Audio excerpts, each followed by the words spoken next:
বিদিশা দুই হাত দিয়ে আয়মানের কোমর জড়ানো হাতগুলো ঠেলে সরানোর চেষ্টা করে, মাথা নিচু করে মোচড়ামুচড়ি করছে। তা দেখেই আয়মান বলে, বিয়ে তো আজই হবে, আর তুমি যদি এই বিয়েতে অমত করো তাহলে আমার ভালো করে জানা আছে কিভাবে রাজি করাতে হয়। বিদিশা একদম নিশ্চুপ হয়ে যায়, তার ভীষণ লজ্জা করছে এখন, আর কিছুই বলে না। আয়মান বিদিশা ছেড়ে দেয়। শাড়ি ঠিক করে নিচে এসো বলেই নিচে নেমে যায়। বিদিশা এখনো নিচের দিকে তাকিয়ে আছে। তারপর নিজের এলোমেলো শাড়ি ঠিক করে আয়মানের যাওয়ার কিছুক্ষণ পর নিচে নামে। আয়মান নিচে এসে তার মাকে জানায় আগামী 2-3 মাসের জন্য তাকে বিদেশে যেতে হবে। যদি বিয়ে করানোর ইচ্ছে থাকে তাহলে যেন আজই আকদ শেষ করে, পরে আয়মানের সময় হবে না। কৌশল করে আয়মান হাসিবা বেগমকে বলেন। এতে অবশ্য হাসিবা বেগম খুশি হন। তিনি মফিজ সাহেবকে বিষয়টি জানান। মফিজ সাহেবও নিজের 2 ভাইয়ের সাথে আলোচনা করে তা ঠিক করে।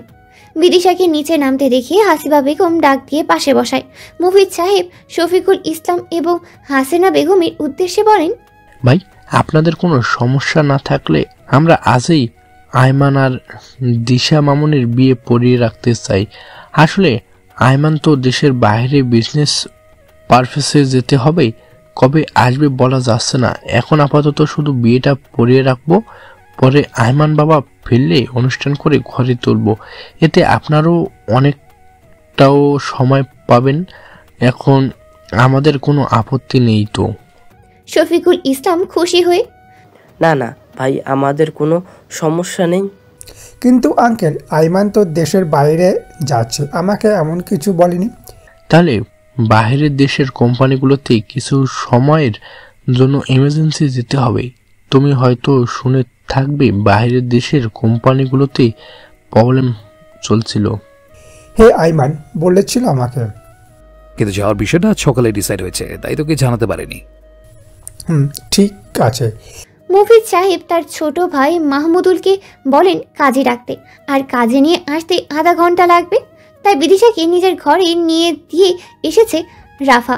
বিদিশা এখনও রাফা আরিয়ানার সাথে একটা কথাও বলেনি। কিরে বোন, তুই আমার উপর রাগ করে আছিস কেন? সত্যি বলছি, আমিও জানতাম না যে পাত্র আইমান ভাইয়া। আমি তোর মতো অবাক হয়েছি আইমান ভাইয়াকে পাত্র হিসেবে দেখে। বিদিশা আর কিছু বলে না, কারণ জানে রাফাও তারই মতো না জানার দলে। তখনই আরু আর আসিফ আসে বিদিশার ঘরে। বিদিশা তাদের দেখে কোনো কথাই বলেনি। বোন, রাগ করিস কেন? তোকে সারপ্রাইজ দিতেই আমি বলতে না করেছিলাম। এই বিদিশা, ভাবা যায় তুইও একটু পর থেকে আমাদের ভাবি হবি। তোরা আমার সাথে এমন করতে পারলি? শেষে কিনা রাক্ষস বদমেজাজি খারুসটাকে। বিদিশা দেখ, তোকে আমার ভাইয়ের পাশে কত সুন্দর মানায়। এসব বলেই তারা কথা বলতে থাকে। ড্রয়িং রুমে সবাই বসে আড্ডা দিচ্ছিল। একটু পর মাহমুদুল চৌধুরী কাজী নিয়ে প্রবেশ করে। কাজীকে দেখে বিদিশাকেও আনা হয়েছে ড্রয়িং রুমে। কাজী বিয়ে পড়ানো শুরু করে। কিছুক্ষণ পর আয়মানকে বলে কবুল বলতে। আয়মান বিদিশার দিকে তাকিয়ে সাথে সাথে কবুল বলে। বিদিশাকে কবুল বলতে বললেই বিদিশা চুপ করে থাকে। রাফা এসে তাকে ভরসা দেয়, আর ও তার এক হাত ধরে। বিদিশা একবার আয়মানের দিকে তাকিয়ে অনেক কষ্ট করে বলে, আলহামদুলিল্লাহ, কবুল। সবাই একসাথে আলহামদুলিল্লাহ বলে ওঠে। মুফিজ সাহেবের সবার সাথে শফিকুল ইসলাম কোলাকুলি করেন। হাসিবা, মিশকা, আমেনা বেগম ও হাসিনা বেগম সুফিয়া আন্টি সাথে কোলাকুলি করে বলেন, আজ থেকে আমরা বিয়ে হলাম। কি বলেন আপা? বিদিশাকে আয়মানের পাশে বসিয়ে সবাই কাপল ফটো তোলে। এমন সময় তুবা দৌড়ে বিদিশার কোলে উঠে পড়ে। তুমি কি আজ থেকে আয়মান চাচুর বউ? ইয়ে, কি মজা! তার মানে তো তুমি আমার চাচি আম্মু। সবাই তুবার কথা শুনে হেসে ওঠে। সবার খাওয়া দাওয়া শেষে রাত হয়ে যাওয়ায় শফিকুল ইসলাম রাজীব বলেছিল আজ থাকার জন্য, কিন্তু তারা কেউ থাকেনি। আয়মানরা চলে গেছে। বিদিশার বিয়ের 1 সপ্তাহ পার হয়ে গেছে। এর মধ্যে আয়মানের সাথে বিদিশার দেখা বা কথা হয়নি, কিন্তু বিদিশা আয়মানকে নিয়ে ভাবতে না চেয়েও ভাবনাই আসে। তাই সে নিজের লেখাপড়া নিয়ে ব্যস্ত হয়ে পড়েছে। বিয়ের পর থেকে বিদিশার মনে আয়মানকে নিয়ে অদ্ভুত চিন্তা ভাবনা ধরা দেয়। কিন্তু মানুষটি কেন একবারও আমার খোঁজ নেননি? তার কি উচিত ছিল না নিজের বইয়ের একটি বার খোঁজ নেওয়া, নাকি বিয়ে করেছে শুধু দায়িত্ব পালনের? এক সপ্তাহ পর বিদিশা আজ ভার্সিটিতে এসেছে একা। রাফার শরীর আজকাল ভালো যাচ্ছে না। রাজীব তাকে নিয়ে ডাক্তারের কাছে যাবে। বিদিশা ভার্সিটি প্রবেশ করা মাত্রই অরু এসে জড়িয়ে ধরে। বিদিশা হকচকিয়ে পেছনের দিকে হেলে পড়ে। জানো, আমি ভাবতেই পারছি না তুই আমার ভাইয়ের বউ। কি যে আনন্দ হচ্ছে। তুই এই এক সপ্তাহ আসিসনি কেন? শরীর ভালো ছিল না, তাই আসতে পারিনি। কি হয়েছিল? ডাক্তার দেখিয়েছিস? তুই আসিসনি এতদিন, রাফাও আসেনি। পিরিয়ড হলে প্রচুর পেটে ব্যথা হয়, তাই আসতে পারিনি। ও আচ্ছা, চল ক্লাস শুরু হয়ে যাবে, ক্লাসে যাই। আজ ভার্সিটিতে নতুন প্রফেসর জয়েন করেছে, তাই শুধু ক্লাস উৎসুক হয়ে বসে আছে নতুন প্রফেসরকে দেখতে। এরই মধ্যে প্রিন্সিপাল স্যারের সাথে নতুন টিচার ক্লাসে প্রবেশ করে। সবার সাথে স্যারকে পরিচয় করিয়ে দেয়। স্যারের নাম মির্জা মাহমুদুল। ক্লাসের সকলেই বারবার ক্রাশ খাচ্ছে। বিদিশা একদম শান্ত হয়ে বসে আছে। আরও ক্রাশ খেয়ে স্যারের প্রশংসা করে বিদিশার গান পুরো ক্লাস ছাড়াপালা করে দিয়েছে। ক্লাস শেষে বিদিশা আরও মাঠে বসে আড্ডা দিচ্ছিল। এরই মধ্যে আসিফের ক্লাস শেষ হলে সেও এসে জয়েন করে। বিদিশা, তোর কি আমান ভাইয়ের সাথে কথা হয়? না, কেন? না, এমনি। আমার ভাইটাও না সারাদিন অফিস আর কাজ। তোর ভাইয়া তো একটা বদরাগী খারুস, মানুষকে জাজ না করেই ভুল বোঝে। জানিস, মাঝে মধ্যে মনে হয় তোদের এত সুন্দর পরিবারে এমন ছেলে জন্ম হলো কি করে, নাকি কোথাও থেকে কুড়িয়ে এনেছে।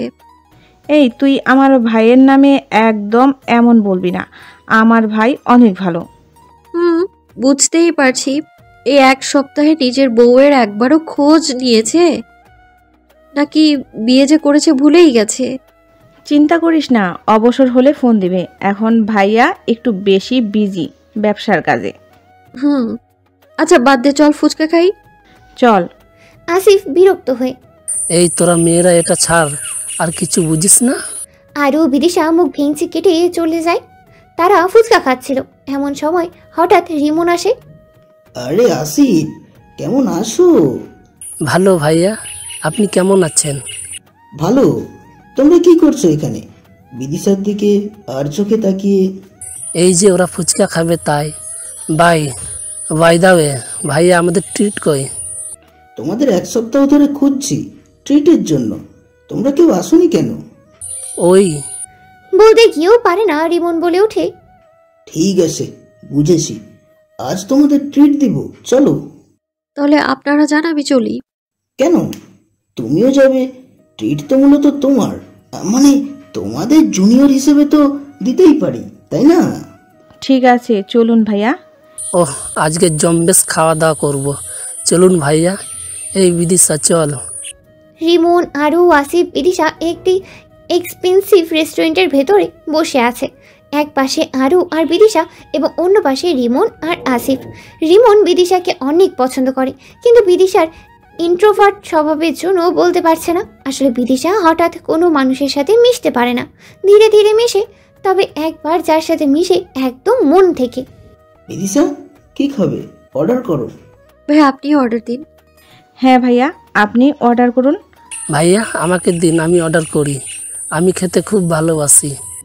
রিমন হাসতে হাসতে, হ্যাঁ হ্যাঁ জানি, 1 নাম্বার পেটুক সাহেব। আরও বিদিশা মিটমিটিয়ে হাসছে। কিছুক্ষণ পর খাবার আসলেই তারা খাওয়া শুরু করে, আর রিমন, আসিফ, আরু অনর্গল কথা বলছে। বিদিশা চুপচাপ খাচ্ছে।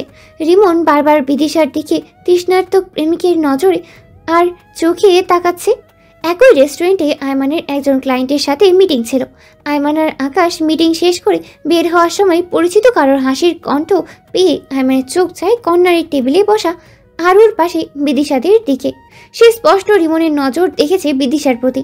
সাথে সাথে তার চোয়াল শক্ত হয়ে যায়, হাত মুষ্টিবদ্ধ করে নেয়। আকাশের চোখ যায় আরুর দিকে, তাকিয়ে তারও রাগ হয়। এই মেয়ে কালকে তার সাথে ঝগড়া করে আজ কত সুন্দর করে হেসে হেসে সবার সাথে কথা বলছে, আর আমার সাথে কথা বলতেই ঝগড়া আর তুই তুকারি ভেবেই রাগে ফুঁসছে। তবে আয়মানের সামনে কিছু বলতে পারে না। আয়মান সোজা হেঁটে গিয়ে দাঁড়ায় বিদিশাদের টেবিলের সামনে। হঠাৎ আয়মানকে দেখে আরু, আসিফ ঘাবড়ে ওঠে এবং ভীষণ ভয় পেয়ে যায়, কারণ তারা না বলে এখানে এসেছে। আর বিদিশা তো মাথা নিচু করে খাবার খাচ্ছিল। হঠাৎ আরিয়ানাকে দাঁড়াতে দেখে মাথা উঁচু করে আরুর দিকে তাকিয়ে সামনে তাকাতেই চমকে ওঠে। আয়মান বিদিশার দিকেই রক্তচক্ষু করে তাকিয়ে আছে। দেশের বড় বিজনেসম্যান আয়মানকে দেখে রিমন অবাক হয়ে আসিফকে জিজ্ঞাসা করে, আইমান কি হয় তোমাদের? আসিফ হাসার চেষ্টা করে, মানে আমাদের ভাইয়া। রিমন অবাক কণ্ঠে, দেশের বড় বিজনেসম্যান মানে তাজওয়ার আইমান চৌধুরী তোমাদের ভাইয়া হয়? হ্যাঁ। হাই, আমি রিমন, আসিফদের সিনিয়র। আয়মান প্যান্টের পকেটে হাত ঢুকিয়ে রিমনের দিকে একবার তাকিয়ে চোখ সরিয়ে আবার বিদিশার দিকে তাকায়। তারপর রাশ ভারী কণ্ঠে বলে ওঠে, তোরা এখানে কি করছিস? আসিফ ভয়ে ভয়ে, আসলে ভাইয়া রিমন ভাইয়া খেলায় জিতেছিল, তার জন্যই আজকে ট্রিট দিয়েছিল আমাদের। ভাইয়া জানো, নীরম ভাইয়া না খুব ভালো ফুটবল খেলে। ঠিক আছে, এখন চল, এখানে আর থাকতে হবে না। আকাশ, তুই গাড়ি দিয়ে আসিফ আর আরুকে বাড়িতে নিয়ে যা, আমি বিদিশাকে পৌঁছে দিচ্ছি। কথাটা শুনতেই বিদিশার মনে ভয় হতে থাকে। না না ভাইয়া, তার দরকার নেই, আপনারা চলে যান, আমি বিদিশাকে বাসায় পৌঁছে দেব। আমি থাকতে আপনি কেন? আপনি মানে? আর বিদিশা যেহেতু আপনার জুনিয়র হয়, তাহলে তো আমার একটা দায়িত্ব আছে, তাই না? হাজবেন্ড থাকতে পরপুরুষের সাথে কেন যাবে? হাজবেন্ড মানে? আয়মান এটা ভেবেই রেগে যায় যে বিদিশা যে বিবাহিত তা কেন রিমনকে বলেনি। বিদিশা আয়মানের রক্তচক্ষু দেখে এক প্রকার কাঁপা শুরু হয়। আরও বিদিশার হাত ধরে রিমনকে উদ্দেশ্য করে বলে ওঠে, আরে নীরম ভাই, বিদিশা তো আমার ভাবি হয়, আপনাকে বলতেই ভুলে গিয়েছি, বিদিশার 1 সপ্তাহ হয়েছে বিয়ে হলো। রিমন যেন হঠাৎ এই কথা শুনে পাথরের ন্যায় বিদিশার দিকে তাকিয়ে আছে। তার কানে বারবার একটা কথাই বাজছে, বিদিশার 1 সপ্তাহ হয়েছে বিয়ে হলো। তার মনে হচ্ছে তার হৃদয়ে কেউ তীর ছুটছে। বিদিশা? বিদিশা? না, তা হতে পারে না। তোমরা নিশ্চয়ই আমার সাথে মজা করছো, তাই না? আমি বিদিশার মুখ থেকে শুনতে চাই। জোর করে মুখে হাসি টেনে আয়মানের এরকম ড্রামা ভালো লাগছে না, তাই সে বিদিশাকে উদ্দেশ্য করে বলে, মিসেস চৌধুরী, আপনি কি এখানে দাঁড়িয়ে থাকবেন নাকি বাসায় যাওয়ার ইচ্ছে আছে? বিদিশা রিমনকে উদ্দেশ্য করে, ভাইয়া আরও যা বলছে তাই সত্যি, আজ আসি, ভালো থাকবেন। আয়মান রেগে দ্রুত বের হয়, তাদের আসতে বলে। পিছু পিছু বিদিশা সহ সকলেই বের হয়ে যায়। বিদিশা যদি একবার পিছু ফিরে দেখতো তাহলে বুঝতে পারতো তাকে না পাওয়ার বিরহে একটা ভালোবাসার হৃদয় টুকরো টুকরো হয়ে যাচ্ছে। কারো সম্পূর্ণ হৃদয়টা তার নামে দখল করে রেখেছিল কেউ। রিমন ধপ করে চেয়ারে বসে পড়ে, মাথা চুল পিছনে টেনে ধরে, তার চোখ দিয়ে অবাধ্যভাবে পানি পড়ছে। তার ভালোবাসার মানুষ যে আজ অন্য কারোর। রিমন কিছুতেই মেনে নিতে পারছে না। রিমন তার মনের কথা জানাতে পারল না তার ভালোবাসাকে। রিমন সত্যিকারেই ভালোবেসেছিল। বিদিশাকে পাওয়ার জন্য কেরিয়ারে ফোকাস করতে গিয়ে যে সে বিদিশাকে হারিয়ে ফেলল। রিমনের ডান হাত বাম বুকে রেখেই ঘষতে থাকে। তার যে কলিজাটা ভীষণ জ্বালা করছে। বিদিশা জানতেও পারল না কেউ তাকে পাগলের মতো ভালোবেসেছে এতদিন। তাকে সুখে রাখার চেষ্টায় যে একটা মানুষ কেরিয়ার গঠন করার পেছনে ছুটেছে। কি করে বোঝাবে নিজের অবাধ্য মনকে? পুরুষ মানুষের নাকি কাঁদতে নেই, কিন্তু হাসি খুশি থাকা ছেলেটা আজ কান্না করছে নিজের ভালোবাসাকে না পাওয়ার আক্ষেপে। আকাশে নিজের গাড়ি দিয়ে আরু আর আসিফকে পাঠিয়ে দিয়েছে আয়মান। পেছনে দাঁড়িয়ে থাকা বিদিশার দিকে এগিয়ে আসে। আয়মান বাইরে রাগের বশে বিদিশার সাথে কোনো খারাপ ব্যবহার করতে চায় না, তাই আয়মান গাড়ির দরজা খুলে বিদিশাকে ভিতরে বসতে বলল। বিদিশাও বিনা বাক্যে ঢুকে বসলো। আয়মান গাড়িতে উঠে গাড়ি স্টার্ট দেয়। কিছুক্ষণ নীরবতার পর হঠাৎ আয়মানের কণ্ঠস্বর ভেসে আসে, মিসেস চৌধুরী, আপনি এই দুপুরে এখানে পরপুরুষের সাথে কি করছিলেন? আসলে ভাইয়া আমি আসতে চাইনি, সবাই জোর করে নিয়ে এসেছে। আমতা আমতা করে, স্টুপিড, আমি তোর কি হয়ে? বিদিশা ইতস্ত হয়ে বলে, হাজবেন্ড। তাহলে ভাইয়া রাখিস কেন স্টুপিড? হাজবেন্ডকে কখনো ভাইয়া রাখতে শুনেছিস? সরি ভাইয়া, সরি, আর কখনো হবে না। দুই দিকে মাথা নাড়িয়ে বলতে থাকে, আর কোনোদিন যেন তোকে না দেখি ওই ছেলের সাথে। এখন তুই বিবাহিত, কথাটা যেন মাথায় থাকে। বিদিশা মাথা নেড়ে বলে, ভয় ভয়। 1 সপ্তাহ কোনো খবর নেই বলে কি যা খুশি তাই করবি? পরেরবার থেকে তুই যেখানে যাবি আমার পারমিশন ছাড়া গেলে তোর খবর আছে। রাগ মিশ্রিত ধমকের সুরে। বিদিশা আয়মানের রাগ মিশ্রিত কণ্ঠ শুনে যেমন ভয় পাচ্ছে তেমনই কষ্টও পাচ্ছে। বিদিশা ভেবেছিল আয়মান বিয়ের পরে হয়তো তার সাথে ভালো আচরণ করবে, কিন্তু তার তো উল্টো হচ্ছে। বিদিশার নীরবে চোখ দিয়ে পানি পড়ছে, ইতিমধ্যে নাক টানা শুরু করে দিয়েছে। আয়মান আর চোখে দেখে বিদিশাকে। বিদিশার কান্না মিশ্রিত চেহারা দেখে আয়মান তার রাগ কিছুটা দমন করে। বিদিশার পুরো চেহারা লাল হয়ে গেছে কান্নায়, হিজাবও এলোমেলো হয়ে গেছে। এরই মধ্যে আয়মান গাড়ি থামায়। বিদিশা মাথা নিচু করেই আছে। আয়মান নিজের হাত মুষ্টিবদ্ধ করে, চোখ বুঝে নেয়। সে ভাবতে থাকে লিয়ানার প্রতি এত ভালোবাসা দেখিয়ে সে কি পেয়েছিল তার কাছ থেকে? ধোঁকা। লিয়ানাও তো ভদ্রই ছিল, কিন্তু তার চেয়ে বেশি বড়লোক টাকাওয়ালা পেয়ে ঠিকই রূপ পাল্টে গেছে। লিয়ানার বহুরূপী দেখার পর থেকে আয়মান সহজেই কোনো মেয়েদের বিশ্বাস করতে পারে না।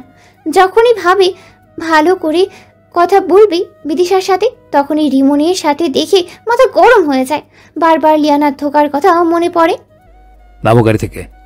গলার স্বর নরম করে। বিদিশা মাথা তুলে বাইরে তাকিয়ে, কেন এখনো তো বাড়ি আসেনি? নামতে বলেছি, নামো। বলেই আয়মান নেমে পড়ে। বিদিশাও নেমে পড়ে। আয়মান বিদিশাকে নিয়ে মার্কেটে ঢোকে। মার্কেটে কেন এসেছেন? সরি।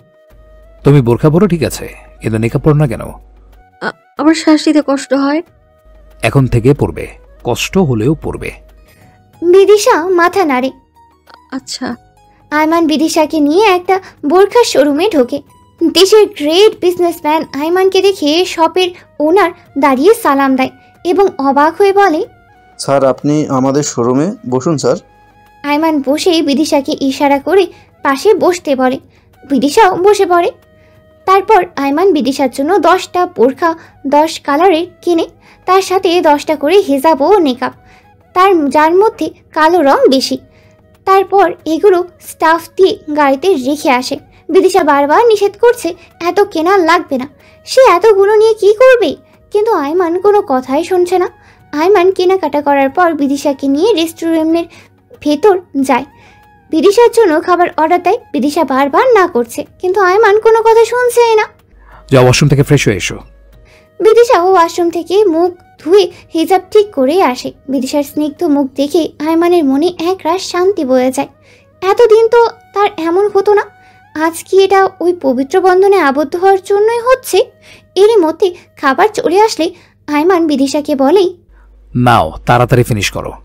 আপনি খাবেন না? ইতস্ত ভাবে নো বলে চেয়ারে হেলান দিয়ে মোবাইল টিপতে থাকেন। বিদিশা চুপ করে বসে আছে, তা দেখে আয়মান রেগে যায়। স্টুপিড, খাবার খাচ্ছ না কেন? কেন কথা বলছো না কেন? খাবার শেষ করবে তাড়াতাড়ি। আপনি না খেলে আমি খাবো না, চলুন বাসায় যাব, আমার বাসায় নামিয়ে দিবেন। ভয়ে আস্তে করে বলে। আয়মানের চক্ষু শীতল হয়। তারপর বলে, আমি খেয়ে এসেছি। আমিও তো কি খেয়ে এসেছি, তাহলে আমি খেলে আপনি কেন পারবেন না? একটু পর দুজনেই খাওয়া শেষ করে। আয়মান বিদিশাকে গাড়িতে উঠতে বসতে বলে। আয়মানের বিদিশার সাথে রাস্তায় আর কোনো কথা হয়নি। আয়মান বিদিশাকে বাসায় পৌঁছে দিয়ে চলে গেছে। আয়মান বাড়িতে এসেই শাওয়ার নিতে চলে যায়। শাওয়ার শেষে বেলকনিতে দাঁড়িয়ে চুল মুছছিল, তখনই তার ফোন বেজে ওঠে। ফোন রিসিভ করতে রুমে ভেতরে আসে। ফোন রিসিভ করতে অপর পাশ থেকে একজন লোক বলে ওঠে, আসসালামু আলাইকুম স্যার। স্যার এখানে কোম্পানিগুলোতে আপনাকে ছাড়া ডিল ফাইনাল করতে চাচ্ছে না, আর আপনি যে কাজ করতে বলেছিলেন আমরা তা করে ফেলছি। আয়মানের চোখে মুখে সূক্ষ্ম হাসি ফুটে উঠিয়ে বলে, good, I'll come soon in one day. Okay sir. Ayman phone রেখে আকাশকে ফোন দেয় এবং বলে, ফ্রান্সে যাওয়ার টিকিট কাট আজ রাতের ভেতর। ভাই হঠাৎ করে? আমি যা বলেছি তাই কর, আমি যেন 10টার আগে টিকিট পাই। কুইক। ইয়েস। বলতে বলতেই আয়মান ফোন রেখে দেয়। আয়মান ব্ল্যাক প্যান্ট সাদা শার্ট পরে পায়ে মোজো সহ কালো শু পরে এবং হাতে সুটটি ঝুড়ে বসা থেকে দাঁড়ায়। যে কেউ তাকে এই রূপে দেখলে সাথে সাথে হার্ট ফেল করার রোগী হবে। আয়মানের এই হ্যান্ডসাম লুক এবং ব্যক্তিত্বের জন্য হাজারো মেয়ের ক্রাশ। আয়মানের আজ 2 ঘন্টা পর ফ্লাইট। সে নিচে নামছে, আকাশ তার পিছু পিছু নামছে। আকাশের পরিবার হঠাৎ আইমানের ফুপুরা এ বাড়িতে এসেছে গতকালকে বেড়াতে, সেই সুবাদে আকাশও আজ এই বাড়িতে আছে। মুক্তা আইমানকে দেখে আবার হাত ব্রেক করে, আইমানের কাছে দৌড়ে যেয়ে বলে, আইমান কেমন আছো? কি রে বাবা, তুই এমন সময় রেডি হয়ে কই যাচ্ছিস? আইমান খুবই সূক্ষ্মভাবে মুক্তাকে ইগনোর করে হাসিবা বেগম এবং মফিজ সাহেবের উদ্দেশ্যে বলে, আজ 10টায় আমার ফ্লাইট ফ্রান্সের। মুক্তা আইমানের ইগনোর বুঝতে পারে এবং রাগে ফুঁসতে থাকে। সে আইমানের বউকে দেখার জন্য উদ্বিগ্ন। আইমানের বউ কি তার থেকেও কি বেশি সুন্দরী? হিংসায় তার গা জ্বলে ওঠে। তোমরা তো আরো 1 সপ্তাহ পরে যাওয়ার কথা ছিল। হাসিবা বেগম উদ্বিগ্ন হয়ে ছেলের কাছে গিয়ে জড়িয়ে কান্না করতে করতে বলেন, তুই আমাদের এতই পর করে দিয়েছিস যে আমাদের না জানিয়ে টিকিট কেটে ফেললি। তেমন কিছু নয় আম্মু, জরুরি কাজেই আজ বিকেলে টিকিট কেটেছি। আব্বু কাজটা ইমার্জেন্সি, তাই আজই যেতে হবে। বুঝলাম, তা চল আমিও তোমায় এগিয়ে দিয়ে আসি। তার দরকার নেই আব্বু, আপনি অসুস্থ, আপনি রেস্ট নিন আর আম্মুকে সামলান।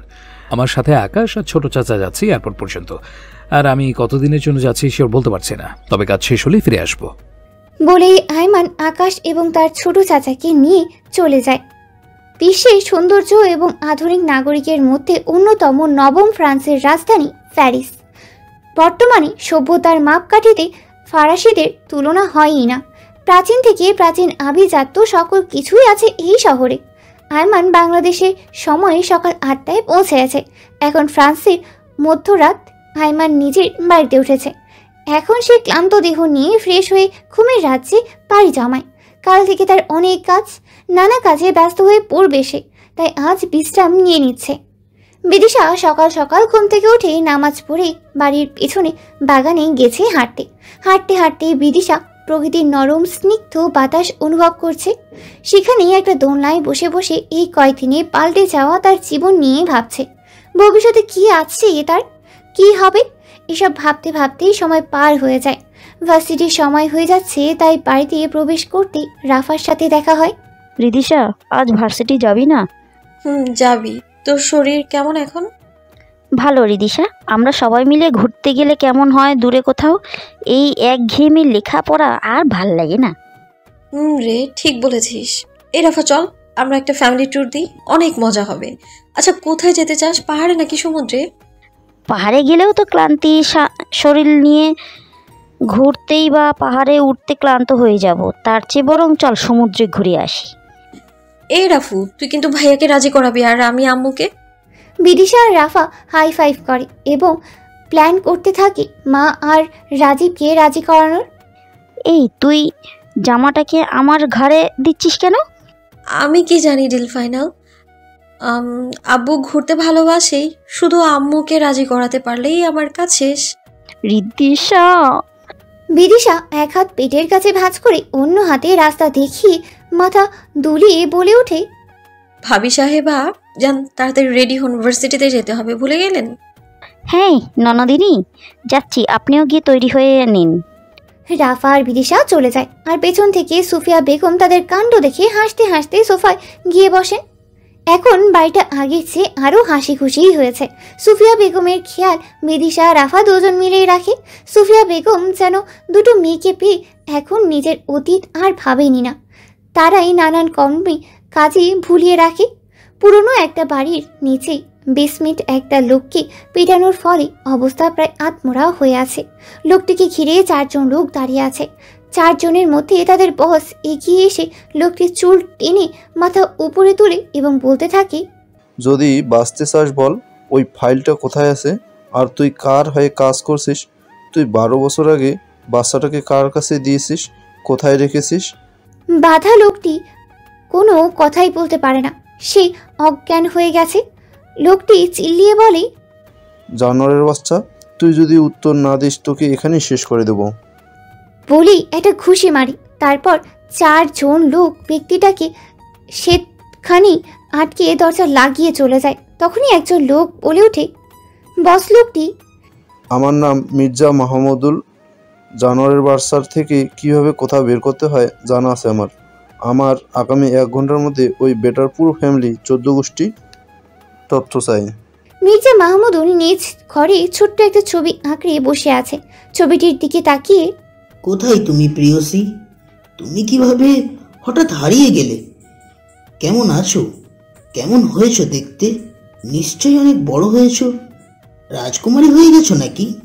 জানো, ছোটবেলায় চাচা বলেছিল তার মেয়ে জামাই করবে আমাকে। সেদিন থেকেই আমি মনে মনে ভেবেছিলাম তুমিই হবে আমার জীবনের প্রিয়সী।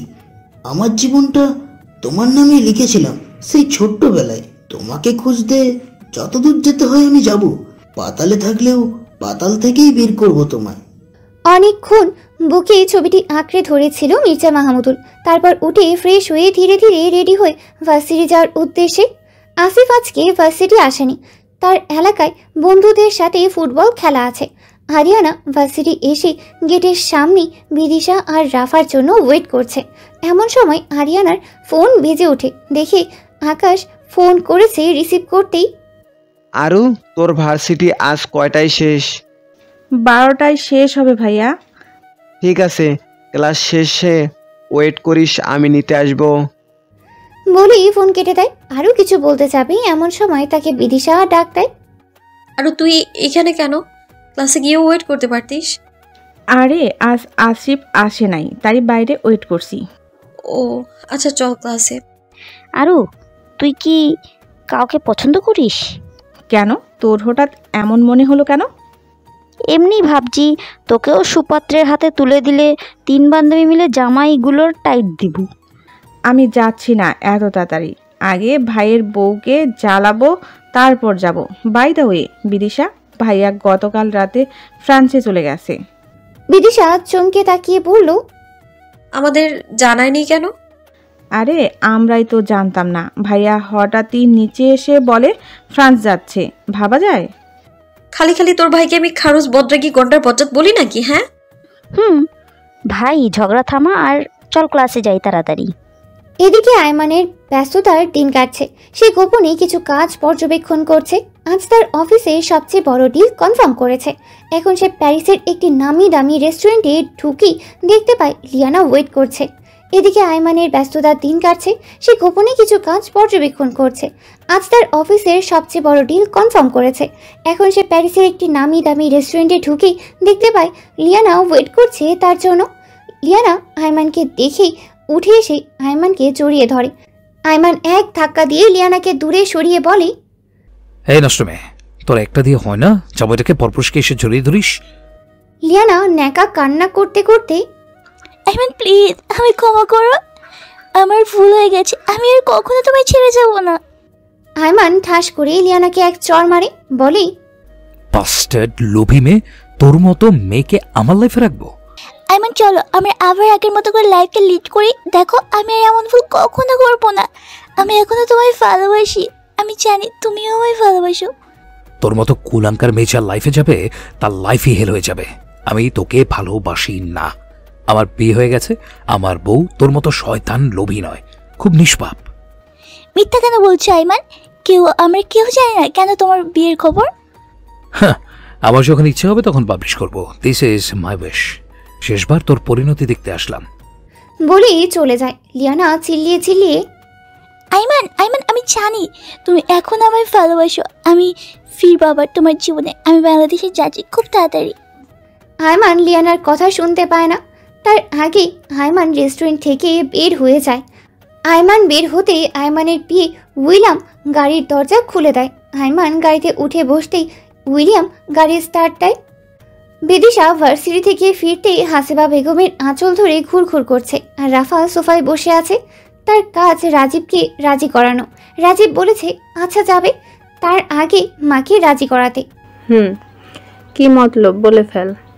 বিদিশা হাসি দিয়ে, আমু চলো না আমরা সবাই মিলে একটা ট্যুরে যাই, ঘুরতে যাই। I mean family tour. এখন না, পরে।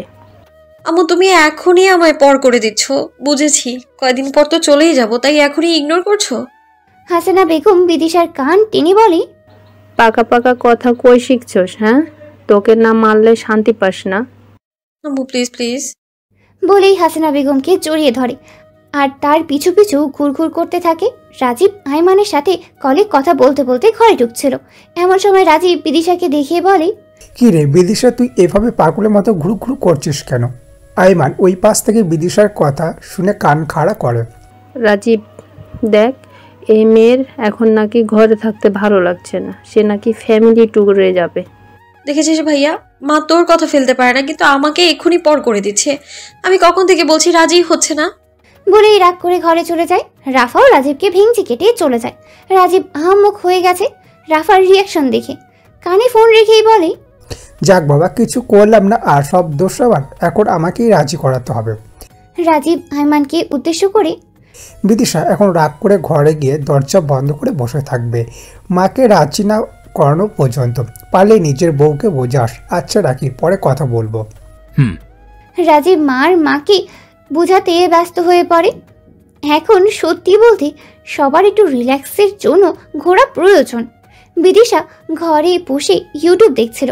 এমন সময় তার নাম্বারে আননোন নাম্বারে ফোন আসে। আননোন নাম্বার দেখিয়ে ফোন কেটে দেয়। 2-3 বার রিং হওয়ার পর বিদিশা বিরক্ত হয়ে ফোন ধরতে আইমানের ধমক শুনে কেঁপে ওঠে। আপনি? ভয়ে ঢুক গেলে। স্টুপিড, ফোন রিসিভ করছিলে না কেন? আননোন নাম্বার, তাই রিসিভ করিনি। তো কিসের জন্য দরজা বন্ধ করে বসে আছেন? বিদিশা চোখ বড় বড় করে বলে, আপনি জানলেন কি করে? আপনি তো বিদেশে। তোমার তা জানতে হবে না। আর এটা ভেবো না তুমি কি করছো না করছো তার খবর আমি রাখি না, তাই সাবধানে থাকবে। আমি আবার কি করলাম? আমি তো শুধু ঘুরতে যেতে বলেছিলাম। এত ঘুরে শখ মিসেসের, তার স্বামীকে ফেলেই ঘুরতে যাওয়ার প্ল্যান করছেন?